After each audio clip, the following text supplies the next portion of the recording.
在1300多年前的岭南大地，一位目不识丁的砍柴少年，以一介布衣之身，承接了禅宗一脉的千年心印，开创了影响整个东亚文明的顿悟法门。他便是禅宗第6代祖师慧能大师。他的一生是从尘埃里走出的传奇，是心性之光照亮华夏的史诗，更是佛法中国化进程中最波澜壮阔的一笔。从山野樵夫到一代宗师，他从未读过一页经书，却道出了佛法最核心的真谛。他从未身居高位，却让佛法真正走进了寻常百姓家。他用一生印证了一个道理：佛性本无贵贱，觉悟不分高低。每一个平凡的生命都本自具足圆满的智慧。故事要从大唐贞观12年说起。彼时的岭南新州，也就是今天的广东新兴，还是中原人眼中的蛮荒之地。慧能大师俗家姓卢，祖籍本是范阳，也就是如今的河北涿州。他的父亲卢行曾在朝中为官，后来因故被贬谪到岭南新州，从此便在这片南方的土地上安家落户。慧能3岁那年，父亲撒手人寰，只留下他与母亲相依为命。家道中落，生活一贫如洗。年幼的慧能根本没有机会踏入学堂半步，甚至连自己的名字都不会书写。为了奉养母亲，他从小就跟着乡邻进山砍柴，挑着柴禾到集市上售卖，换取微薄的钱粮维持生计。日子就在日复一日的砍柴卖柴中缓缓流淌。岭南的山山水水印下了少年慧能无数的足迹。他虽不识文字，却心性淳朴，待人真诚，对世间万物都怀着一份天然的慈悲。上山砍柴时，他从不滥伐幼树，遇到受伤的鸟兽总会悉心照料。没有人知道这个终日与山林柴草为伴的少年心中藏着一颗早已种下的菩提种子。命运的转折发生在他24岁那年。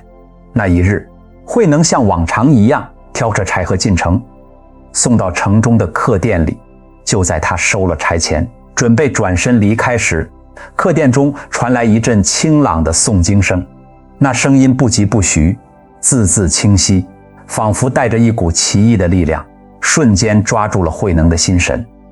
他不由自主地停下脚步，静静站在门外聆听。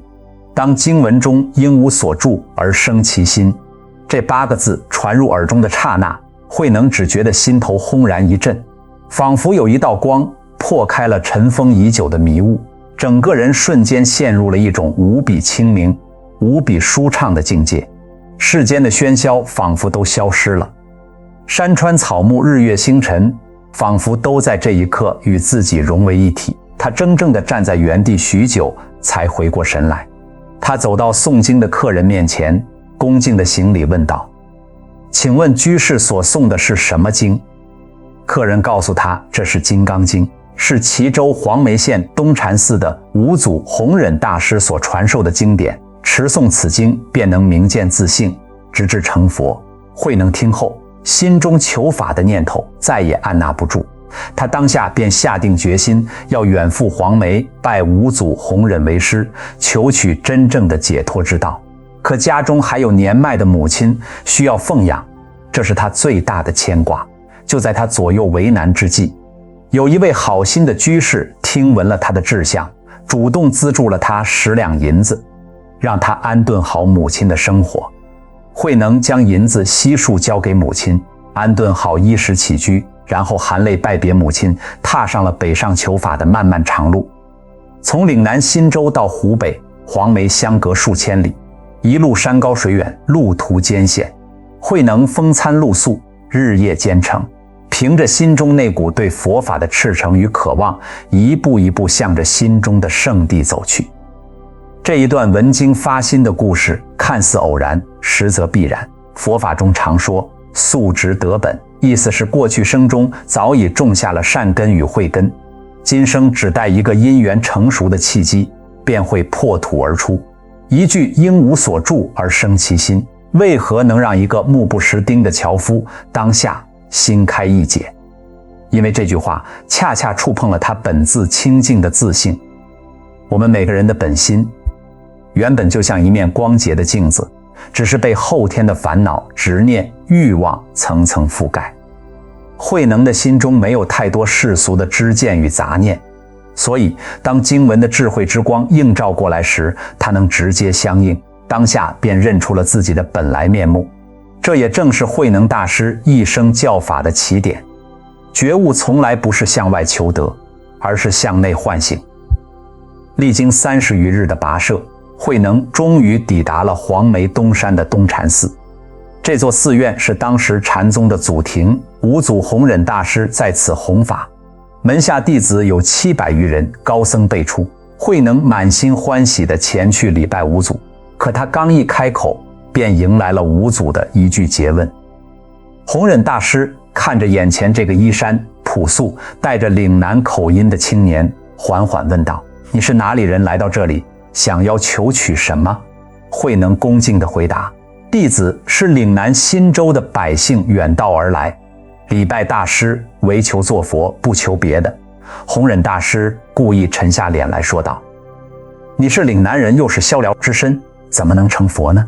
逍遥是当时中原人对南方边远地区少数民族的称呼，带着几分轻视与偏见。在场的僧众听了，都以为这个岭南来的年轻人会羞愧退去，可慧能却不卑不亢，朗声回答道：“人虽有南北之分，佛性本无南北之别。西辽的身相与和尚的僧相固然不同，可佛性又有什么差别呢？”短短一句话，石破天惊。弘忍大师心中暗自惊叹，知道眼前这个年轻人绝非等闲之辈，是根气大力的上乘法器。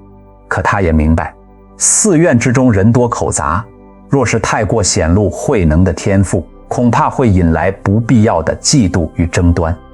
于是他没有再多说什么，只是安排慧能到寺中的舞房去劳作，负责舂米劈柴，做最底层的杂役。慧能没有丝毫怨言，欣然领命，从此便在舞房安住了下来。这一待就是8个月。舞房的工作繁重而枯燥，每天天不亮就要起身踏簌舂米，日复一日，周而复始。慧能身形偏瘦，体重较轻，踏簌的时候力量不够，他便找来一块石头绑在腰间，增加自身的重量，以此提高舂米的效率。每天除了舂米，他还要劈柴、挑水，做各种粗重的活计，从来没有机会进入法堂听经文法。可他心中没有半点不平，反而在每一件劳作中都安住当下，念念分明。很多人会觉得修行就应该坐在禅堂里打坐，捧着经书诵读，这样才算是修行。可慧能用他的行动告诉我们，真正的修行从来不在形式，而在心地舂米的时候就一心一意舂米，劈柴的时候就全心全意。劈柴不起杂念，不生分别，不抱怨辛苦，不贪图安逸，这本身就是最好的修行。道场不在高高的法座之上，不在庄严的殿堂之中，就在当下的每一件小事里，就在每一个起心动念之间。8个月的祖房劳作，磨掉的是身上的习气，沉淀的是心性的光芒。慧能就在这烟火气十足的劳作中，默默守护着自己的本心，等待着机缘的到来。转眼到了正月，五祖弘忍大师知道自己年事已高，是时候选择衣钵传人了。他把所有弟子召集到一起，对大家说：“你们各自根据自己的修行体悟，做一首偈子拿来给我看。如果谁能悟得自性本心，我就把衣钵传给谁，立他为禅宗第6代祖师。”消息传开，整个寺院都沸腾了，弟子们议论纷纷。大家心里都清楚，上座神秀法师是众弟子中的佼佼者，他跟随五祖多年，精通经论，品行高洁，是大家心中默认的传人。所以很多人都打消了做己的念头，觉得自己根本无法与神秀相比，何必白费功夫。神秀法师此时心中也是百感交集，他知道众人对自己寄予厚望，可他也明白坐骑是为了印证见地，若是为了争夺祖位而做，便失了修行的本心。可若是不做，又无法让五祖知道自己的修行境界。思虑再三，他终于在一个深夜，悄悄走到法堂的廊下，在墙壁上写下了一首偈子：身是菩提树，心如明镜台，时时勤拂拭，勿使惹尘埃。写完之后，神秀便悄然离去。第二天一早，僧众们看到墙上的偈子，无不交口称赞，都说写得太好了，照着这个道理，修行一定能有所成就。消息传到五祖耳中，弘忍大师看了偈子，并没有称赞，只是对众人说：大家依照这首偈子修行，可得大利益。可私下里五祖心里清楚，神秀还没有真正见性，还停留在渐修的层面。这件事很快也传到了宿房里。慧能正在舂米，听见外面的僧人在议论神秀上座的偈子，便停下手中的活，仔细询问偈子的内容。听完之后，慧能轻轻摇了摇头说：这首偈子虽然很好，但还没有见到本性。旁边的僧人听了，都觉得这个舂米的行者不知天高地厚，竟敢妄议神秀上座的偈子。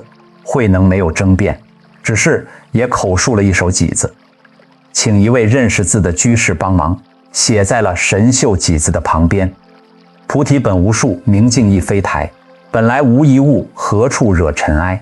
偈子一写出来，满院皆惊，所有人都围过来看，议论声此起彼伏。大家怎么也想不到，这个每天在五房舂米、目不识丁的岭南行者，居然能写出如此境界的偈子。有人惊叹，有人质疑，也有人心生嫉妒。消息很快传到五祖那里，弘忍大师赶来一看，心中了然，知道慧能已经彻见本性。可他担心慧能会因此招来祸端，便当着众人的面脱下鞋子，把墙上的偈子擦掉了，对大家说：这也没有见性，不足为道。众人听了便也不再议论，只当是慧能一时的戏言。这两首偈子便是禅宗史上最著名的顿渐之变的源头。神秀的偈子讲的是渐修的法门，我们的身体就像菩提树，我们的心就像明镜台，要时时刻刻去擦拭它，不让它沾染尘埃。这是非常踏实的修行路径。对于大多数人来说，我们的烦恼习气很重，就像镜子上积满了厚厚的灰尘，必须一点点去擦拭，慢慢打磨，才能恢复光明。这是从凡夫到圣贤的必经之路，对应着我们日常的持戒、修定、开会，一步一个脚印，循序渐进。而慧能的偈子则是站在佛性的本源上说话。从根本上说，菩提自性本来就是无形无相的，哪里有什么树本心？本来就是不生不灭的，哪里有什么台？自性本来清净，空无一物，又哪里会有尘埃可以沾染呢？这就是顿悟的境界，直接契入本性，当下承当。不是说尘埃不存在，而是站在本性的角度，尘埃从来没有真正污染过我们的本心。就像乌云可以遮蔽太阳，却永远无法污染太阳本身。我们的烦恼习气只是暂时的浮云，而我们的佛性永远清净圆满。这两首偈子没有高下之分，只是对应不同根器的修行者。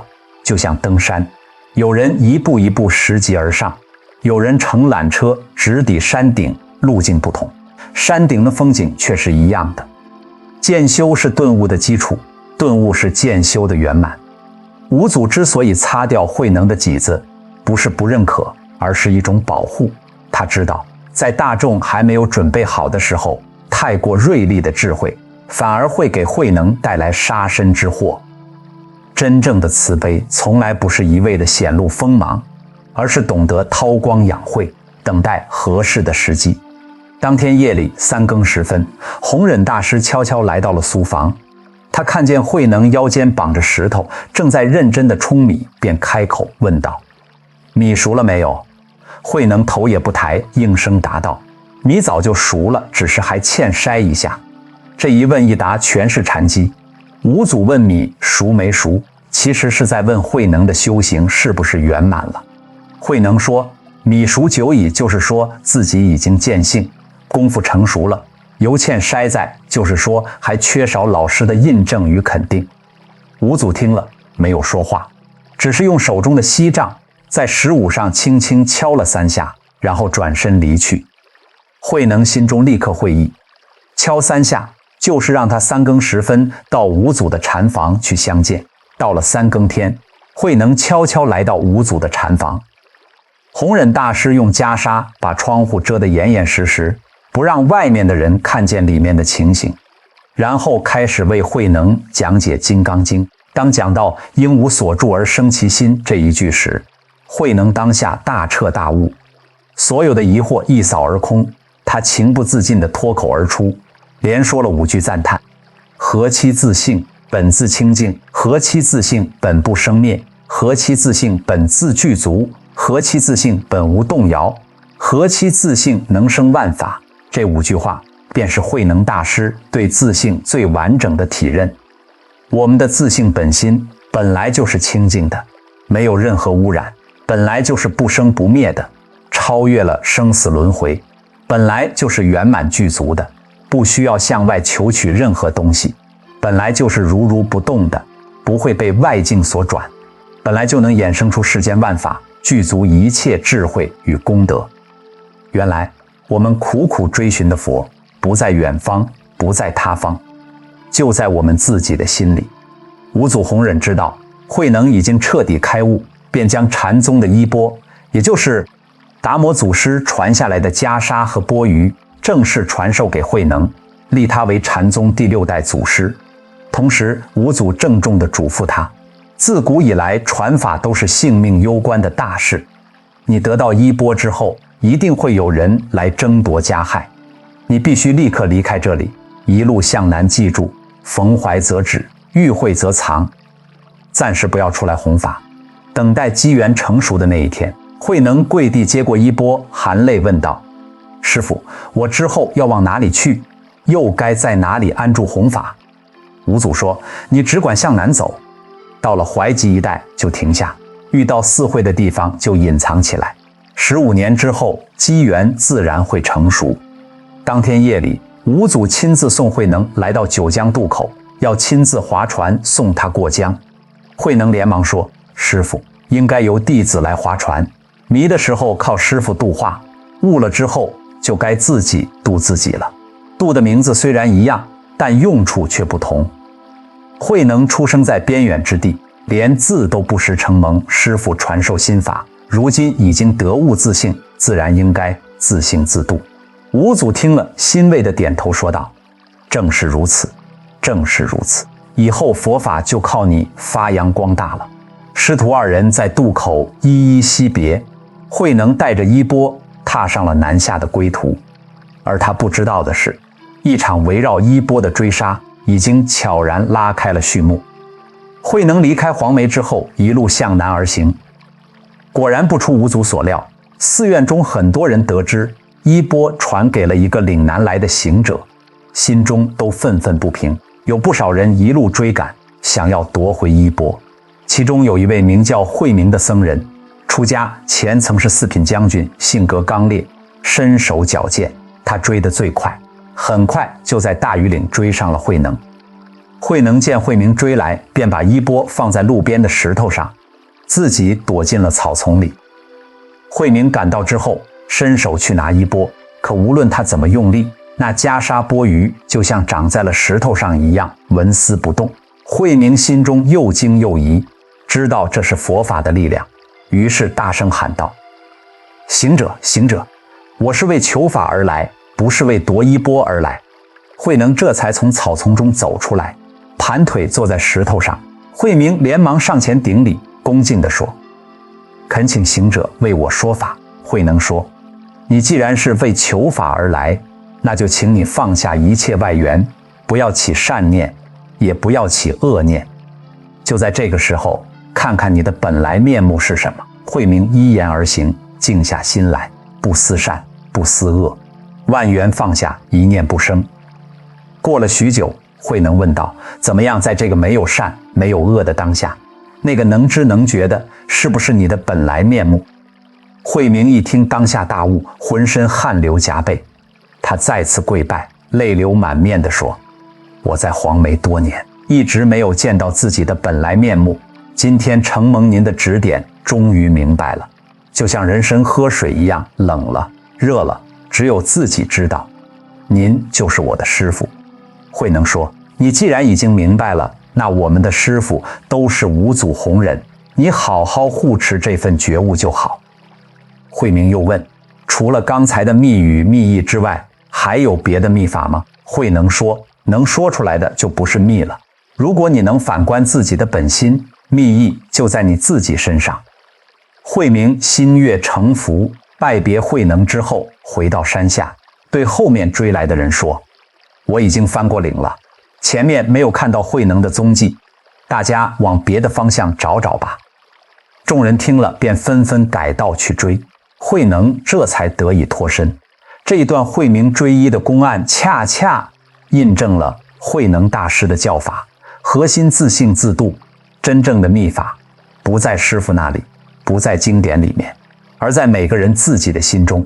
师父能做的只是指给你看月亮的方向，可真正看到月亮，还得你自己睁开眼睛，不思善不思恶，不是变成麻木不仁的木头，而是在念头升起之前，认出那个能升起念头的主人，那个不生不灭、不垢不净、不增不减的，就是我们的本来面目。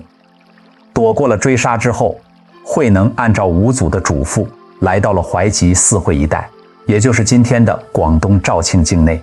这一带山高林密，人烟稀少，慧能便隐姓埋名，混迹在猎人的队伍之中。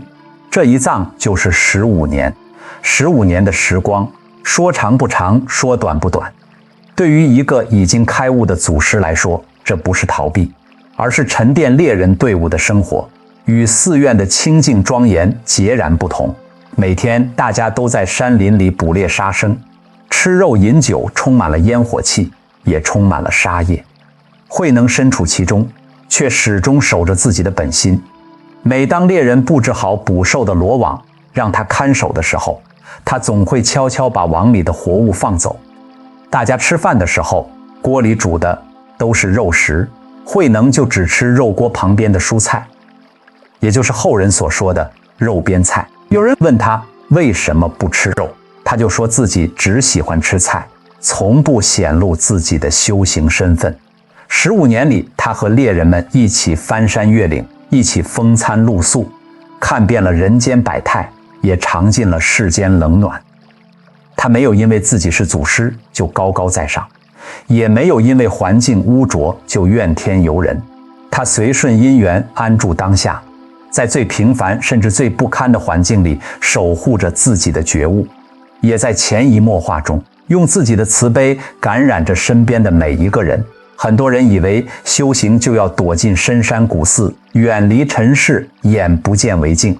可真正的修行恰恰是在红尘里练心。环境清静的时候心不乱，不算真功夫；环境杂乱的时候心不动，才是真定力。如果只有在禅堂里才能安心，那离开禅堂怎么办？如果只有遇到好人好事才能开心，那遇到逆境恶人怎么办？慧能大师15年的猎人队生涯，就是在告诉我们，真正的道场不在清静处，而在烦恼处。真正的修行不是逃避世间，而是在世间活出清静15年的时光，磨去了最后的棱角，也等来了弘法的机缘。有一天，慧能心中忽然升起一个念头，弘法的时机已经到了，不能再这样隐藏下去了。于是他辞别了猎人队伍，独自来到了广州的法性寺。当时的法性寺，印宗法师正在为大众讲解《涅盘经》，寺里僧俗云集，香火鼎盛。这一天讲经结束之后，大家在廊下休息，忽然一阵风吹过，寺里的幡旗随风飘动起来。2个僧人看到了，便争论起来。一个僧人说：“你看是风在动。”另一个僧人说：“不对，明明是幡在动，两个人各执一词，争得面红耳赤，谁也说服不了谁。慧能站在一旁听着他们的争论，缓缓开口说道：“不是风动，不是幡动，是仁者的心在动。”话音落下，全场瞬间安静了下来。所有人都震惊地看着这个其貌不扬的行者，只觉得这句话振聋发聩，直抵人心。印宗法师也听到了这句话，他心中一动，知道此人绝非凡人。他连忙把慧能请到上座，恭敬地行礼问道：“行者一定是位高人，我早就听说黄梅的衣钵传人来到了南方，莫非就是您吗？”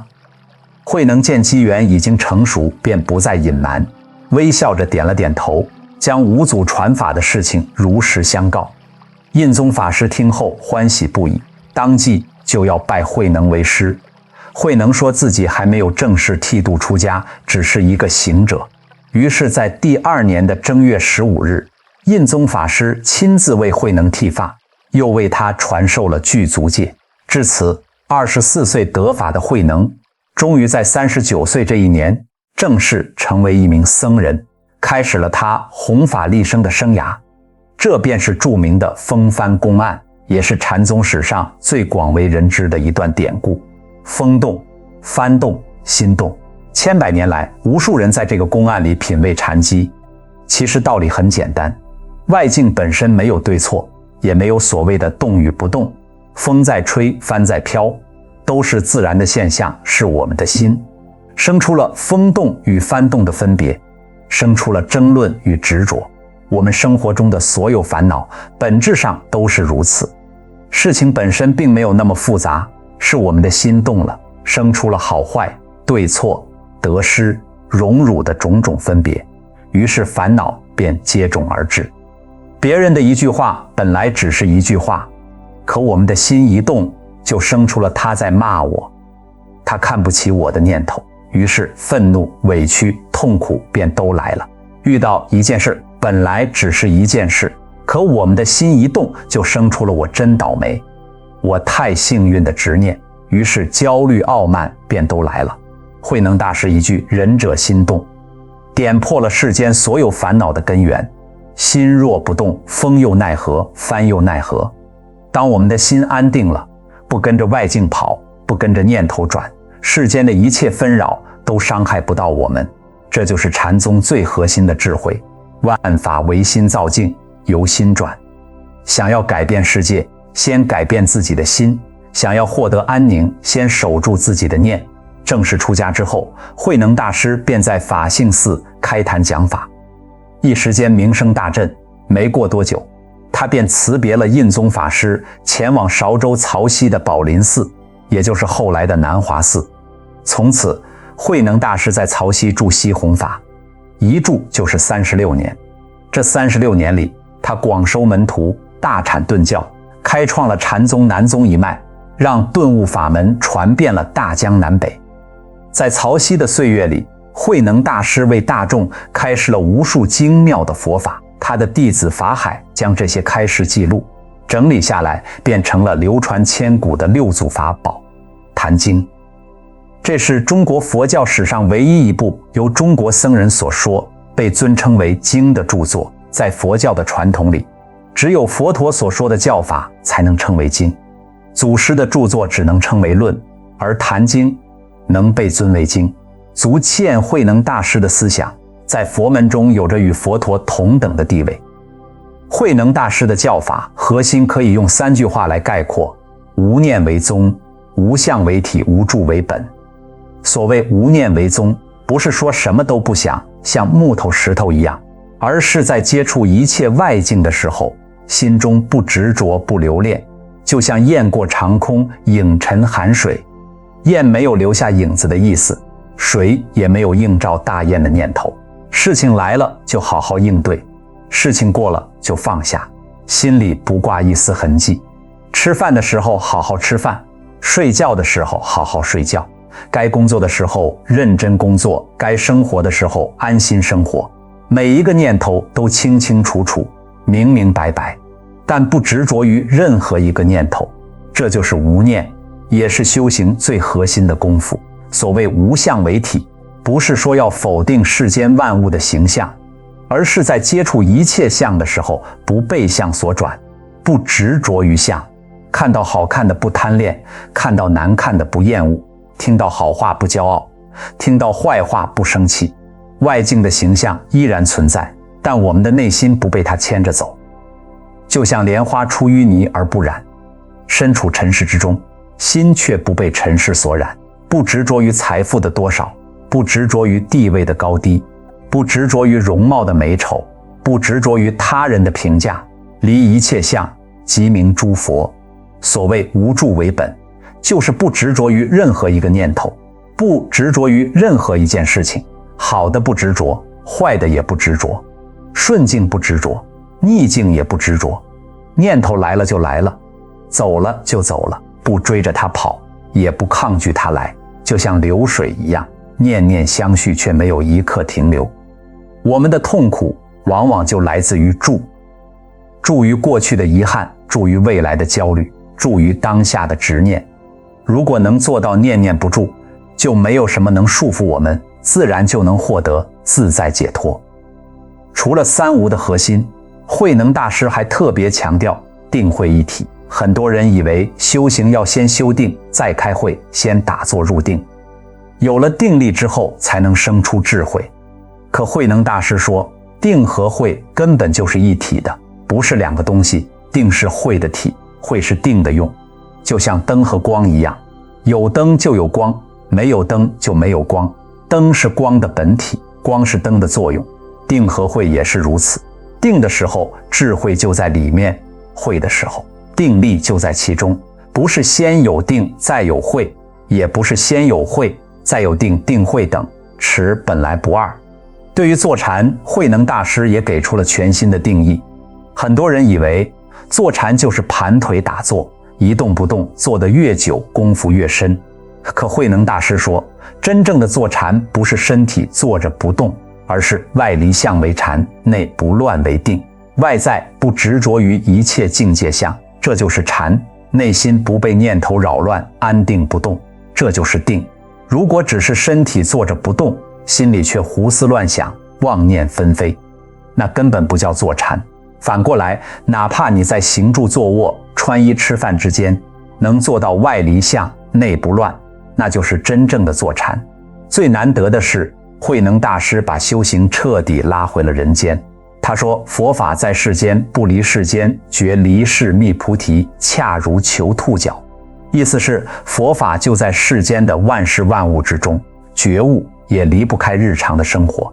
如果离开世间，离开生活，去寻找什么菩提觉悟，就好比在兔子头上找脚一样，根本不可能。在慧能大师之前，很多修行人都追求出世，觉得要远离尘世，躲进深山才能修行成就。可慧能大师告诉我们，真正的修行就在生活里。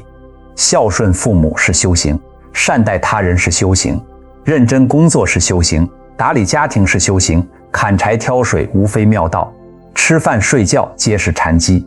不用逃避生活，不用远离家人，不用放下所有的责任义务去出家，只要在生活中保持觉知，守住本心，在每一件小事上磨练心性，在每一个念头里关照自己，处处都是道场，人人都能修行。正是这种入世的精神，让禅宗彻底摆脱了外来宗教的色彩，真正融入了中国人的生活。它不再是少数出家人的专利，而是每一个普通人都可以践行的生活智慧。无论是达官贵人还是平民百姓，无论是饱学之士还是目不识丁的人，都可以在慧能的教法里找到适合自己的修行路径。在曹溪弘法的30多年里，慧能大师身边聚集了无数弟子，其中最杰出的有43位，各自开化一方，将顿悟法门传遍天下。这其中有很多经典的师徒对答，充满了禅机与智慧。有一位叫法达的僧人，7岁出家，一生诵持《法华经》，整整诵了3000部。在当时能诵3000部《法华经》是非常了不起的事情。法达也因此心生傲慢，他来拜见慧能大师的时候，行礼的时候头没有碰到地面。慧能大师一看就知道他心中有傲慢，便说：你心中有什么东西放不下吗？你行礼头不落地，还不如不行礼。你一定是觉得自己有什么了不起的本事吧？法达说：我念了3000部法华经。慧能大师说：如果你执着于诵了3000部经，以此为傲，那你根本不懂经的意思。我给你讲，经是用来明心的，不是用来数数量的心没有开悟。诵再多的经，也只是嘴上的功夫合了，脱生死没有关系。然后慧能大师为他讲解《法华经》的核心要义，告诉他，所有的经典都是指向月亮的手指，是帮助我们明心见性的工具。如果执着于手指本身，忘了去看月亮，那就是舍本逐末。法达听了当下开悟，惭愧地说：我以前只知道埋头念经，根本不知道经的意思，今天才明白，修行是修心，不是修嘴上的功夫。还有一位叫神会的年轻僧人，从小脚就聪明伶俐，13岁就来拜见慧能大师。他一见面就问：师父，您坐禅的时候见还是不见？慧能大师拿起拐杖在他头上敲了3下，问他：我打你，你痛还是不痛？神会说：也痛也不痛。慧能说：那我就是也见也不见。神会不解问：什么叫也见也不见？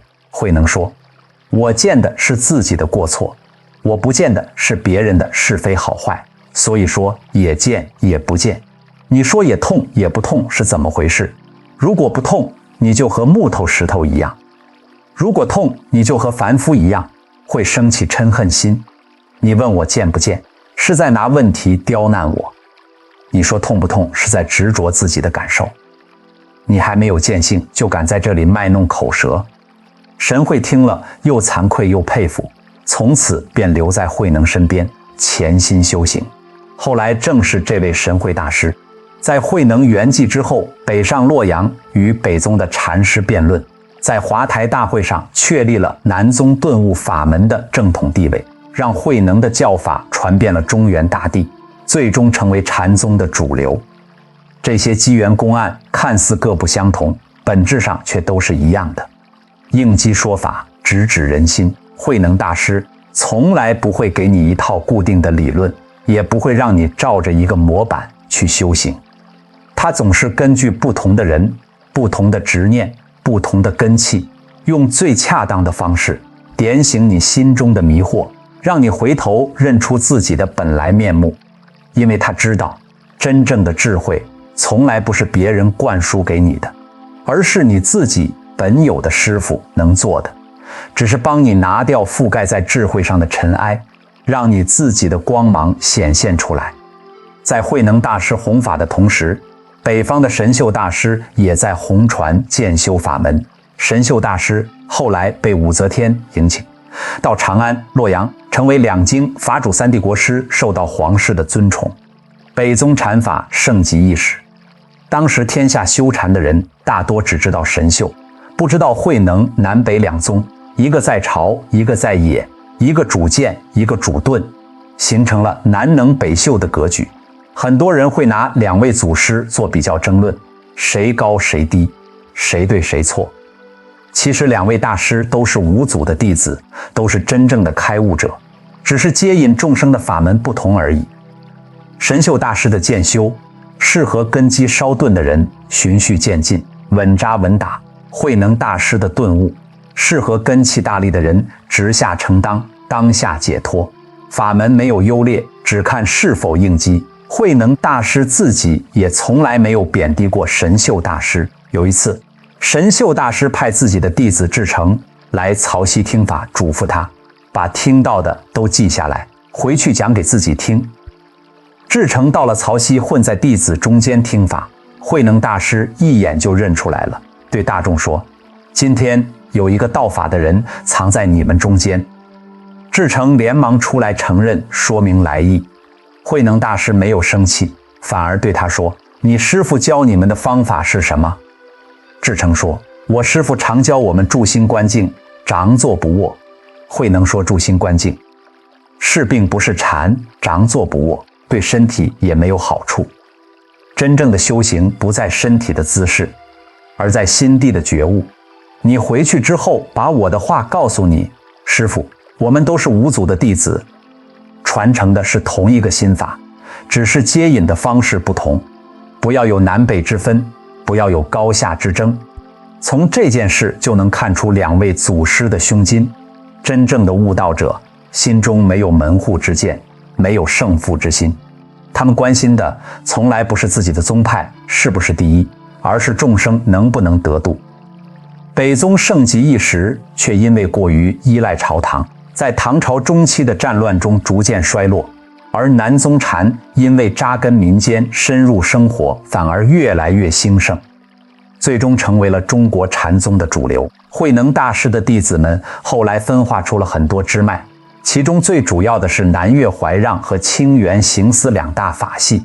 南岳一系后来衍生出临济宗、唐养宗，清源一系衍生出曹洞宗、云门宗、法眼宗。这五大宗派各有特色，各自弘化一方，形成了一花开五叶，结果自然成的壮观局面。从此禅宗成为了中国佛教最具影响力的宗派，甚至可以说唐宋之后的中国佛教本质上就是禅宗的天下。时光荏苒转眼，慧能大师已经到了晚年。唐先天2年，也就是公元713年，76岁的慧能大师知道自己世缘将近。这一年的7月，他召集弟子们告诉大家，自己要回新州的国恩寺。弟子们纷纷挽留，不舍得师父离开慧能。大师说，叶落归根，来时无口，我从新州来，自然要回新州去。回到新州国恩寺之后，慧能大师一边主持修建报恩塔，一边为弟子们做最后的开示。他叮嘱弟子们，自己灭度之后，不要像世俗人那样哭哭啼啼，也不要披麻戴孝，那样就不是佛弟子，也不符合我的心意。真正的孝顺是继承我的道法，传承我的心法，让更多的人明心见性。8月初3这一天，慧能大师沐浴更衣，端坐在禅座上，为弟子们说完最后一段。开示之后，安然入定，安详圆寂世寿。76岁，僧腊37年。大师圆寂之后，弟子们将他的肉身做缸保存。1年之后开缸，只见大师的肉身栩栩如生，就和活着的时候一样，头发指甲还在生长。弟子们用香泥涂敷在肉身上，再贴上金箔，供奉在寺中。后来弟子们遵照大师的遗愿，将肉身迎回曹溪南华寺。这尊肉身舍利，历经1300多年的风雨沧桑，至今依然完好地供奉在广东韶关的南华禅寺，香火绵延，受世人礼拜瞻仰。这不仅是佛教史上的奇迹，更是慧能大师一生修行功德的见证。回望慧能大师的一生，从贫苦樵夫到禅宗六祖，从目不识丁到留下传世经典，他的人生本身就是一部最生动的佛法教科书。他留给我们的不仅仅是一个传奇的故事，更是一套完整的可以践行的生命智慧。首先，他彻底完成了佛教的中国化。在慧能之前，佛教是从印度传来的外来宗教，经典是翻译过来的，修行方式是印度式的，很多地方与中国的文化和生活格格不入。是慧能大师将禅的精神与中国本土的文化生活完美融合，把印度的禅变成了中国的禅，把出世间的佛法变成了入世间的智慧。从此，佛教不再是外来的文化，而是成为了中华文明不可分割的一部分，与儒家、道家三足鼎立，共同塑造了中国人的精神世界。其次，它实现了佛法的平民化。在慧能之前，修行佛法往往需要出家，需要识字读经，需要大量的时间和精力，普通百姓很难有机会接触到核心的佛法。是慧能大师打破了所有的门槛，他告诉我们，佛性人人本具，不分贵贱，不分贤愚，不分出家在家，目不识丁的人可以开悟，砍柴种地的人可以修行，在家居士也可以解脱。他把佛法从高高的庙堂之上拉到了寻常百姓家，让每一个普通人都有机会接触到最核心的智慧，都有机会获得生命的解脱。第三，他开创了完整的顿悟修行体系，从达摩祖师东来转直指人心见性成佛的禅法，一直都是师徒单转，受众极少。到了慧能大师这里，他将顿悟法门系统化普及化，提出了无念无相无住的修行总纲，指明了明心见性自性自度的修行路径。他让顿悟不再是少数人的专利，而是人人都可以尝试可以践行的法门。他告诉我们，修行不是累世积累的漫长旅程，而是一念回光的当下承当。迷则众生，悟则佛，一念悟时，众生是佛。最后他留下了光耀千古的六祖坛经，这部经典是中国佛教的瑰宝，也是东方思想的盛典。它不仅影响了此后1000年的中国佛教，更深刻影响了中国的哲学、文学、艺术、生活的方方面面。宋明理学的发展离不开禅宗思想的滋养，中国的诗词、书画、茶道、剑道都渗透着禅的意境。甚至到了近代，禅宗思想传到西方，也引发了巨大的反响，影响了西方的哲学、心理学和灵修领域。可以说，慧能大师的智慧早已超越了宗教的界限，成为了全人类共同的精神财富。1000年之后的今天，我们生活在一个物质丰富却内心浮躁的时代，我们拥有了前所未有的科技与便利，却也承受着前所未有的焦虑与迷茫。我们追逐财富，却常常感到空虚；我们渴望幸福，却常常陷入痛苦。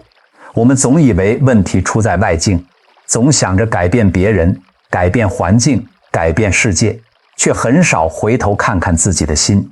而慧能大师的智慧，恰恰是对治这个时代病症的良药。他告诉我们，所有的问题根源都在我们自己的心里。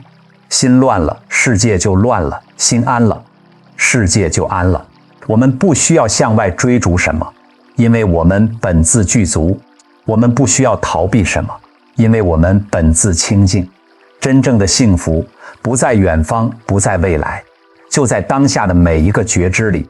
真正的解脱不在他方，不在死后，就在当下的每一个放下里。感恩慧能大师，在1300多年前为我们点亮了这盏心性的明灯，让我们在滚滚红尘之中依然能找到回家的路，让我们在烦恼苦海之中依然能找到解脱的周机。大师的色身虽然早已入灭，但他的法身慧命却永远流传在世间，滋养着一代又一代的有缘人。愿我们都能追随大师的足迹，在生活中践行顿悟的智慧，在顺境中不贪恋，在逆境中不抱怨，在繁华中守得住初心，在平淡中养得起心性。愿我们都能学会向内关照，认出自己本自具足的佛性，活出本自清净的人生。愿大家都能福慧增长，身心安泰，在烟火人间里活出一份自在与从容，活出一份觉悟与慈悲。